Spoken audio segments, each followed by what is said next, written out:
बड़ी ईद के मौका पर कलेजी खाने का रिवाज हर किसी के यहाँ होता है। कलेजी से हीक और बदबू खत्म करने के लिए कलेजी पर लहसुन का पेस्ट आधे घंटे के लिए लगाकर छोड़ दें और फिर ठंडे पानी से कलेजी को धो लें। पकाने के बाद बू नहीं आएगी।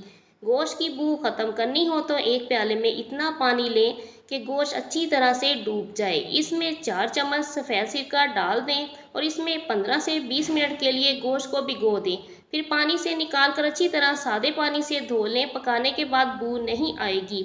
बर्तनों से गोश्त की चिकनाहट खत्म करनी हो तो बर्तन को गर्म पानी से धो लें। अगर बर्तन से गोश्त की बदबू भी आ रही हो तो एक बड़े बर्तन में पानी और सिरका मिलाकर इसमें तमाम बर्तन भिगो दें और फिर पानी से बर्तनों को अच्छी तरह धो लें।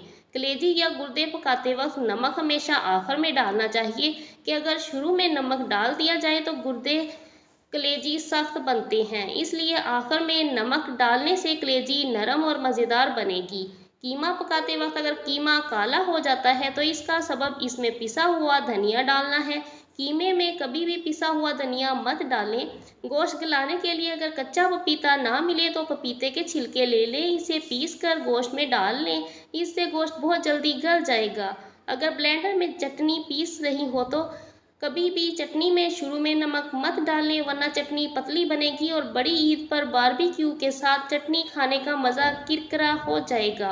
हड्डी वाले गोश्त को पैक करते हैं, ये ख्याल रखना चाहिए कि नुकीली हड्डी की वजह से बेकिंग ना पड़े और फ्रीज़र को भी नुकसान नहीं पहुंचना चाहिए। अक्सर लोगों की हड्डी फ्रिज की बर्फ़ के साथ जम जाती है और गोश्त निकालते वक्त ख़वातीन को मुश्किल पेश आती है।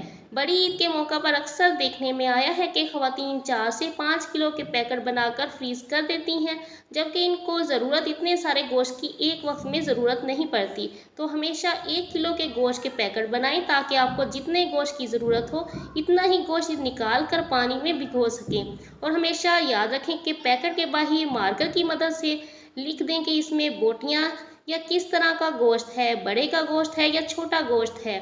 ईद उल अज़हा से कुछ दिन पहले फ्रिज की सफाई हर घर में होती है। फ्रिज की बर्फ़ पिघलने में ज़्यादा टाइम लग जाता है तो सबसे पहले फ्रिज बंद कर दें और सारी बर्फ़ पिघलानी हो तो बर्फ़ के ऊपर नमक छिड़क दें। बहुत ज़्यादा तेज़ी से बर्फ़ पिघलना शुरू हो जाएगी। बकरा ईद से कुछ दिन पहले इमली की चटनी बनाकर फ्रीज़ कर लें। अगर इमली की चटनी में काला नमक मिला दिया जाए तो ये काफ़ी दिन तक ख़राब नहीं होती। आइस क्यूब्स की शक्ल में चटनी फ्रीज़र करने से आप बआसानी इस्तेमाल कर सकते हैं। बाज़ औक़ात जल्दी जल्दी में ईद के मौका पर ख़वातीन से बेदहानी में सालन में मिर्चें बहुत ज़्यादा तेज़ हो जाती हैं। मिर्च फौरी तौर पर कम करने के लिए एक प्याज ब्राउन करके अखबार या सादा कागज़ पर फैला दें। जब ये प्याज थोड़ी देर में खस्ता हो जाए तो हाथ की मदद से कुचलकर सालन में डाल दें और एक कदर लीमू का रस निचोड़ दें। मिर्चें कम हो जाएंगी।